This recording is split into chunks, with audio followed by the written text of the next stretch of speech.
Hi, it's time for Fiction Friday, where I share a fiction book that I have loved. Today we are going to talk about The Stolen Queen by Fiona Davis. Sorry about the glare. I read this as an ebook, so I have it on my iPad today, not in a physical copy.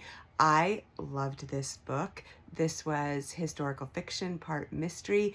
This definitely fits into my goal to learn through books in 2025. In 2025, I'm challenging myself to focus on books that teach me something. I want the majority of books to teach me something I didn't know, take me to a place I will never go. And that is exactly what The Stolen Queen by Fiona Davis did. Now, I will say this, I think, is the second or third book by Fiona Davis that I have read. I have mixed thoughts on her books.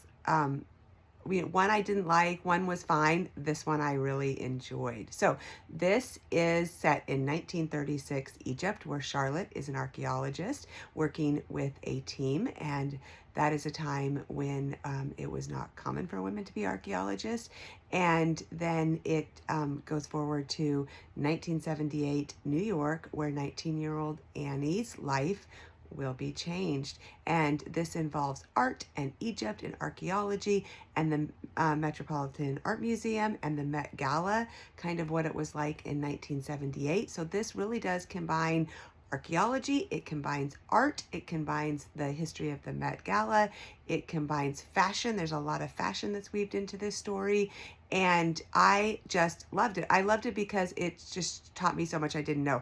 I'm not really big into art. I've read a few books in the past on art that actually were do not finishes for me, and so I was a little worried that this would have too much art for me in it, too much kind of archaeology art, and that was not the case. I loved it. I loved the mystery. I loved the just where it took you. And I think the mystery is what helped pull me in and took it away from just the art and fashion, because there was a mystery to solve throughout history. So if you love historical fiction, if you were looking for something a little bit different, something with a mystery, The Stolen Queen by Fiona Davis is great. I will say the ending wrapped up a little bit too neatly for me. If I had a complaint about the book, it would be the ending.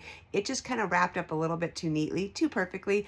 I don't mind books that don't wrap up neatly. I know a lot of people only want books that wrap up a little bit too neatly. So overall, love this book.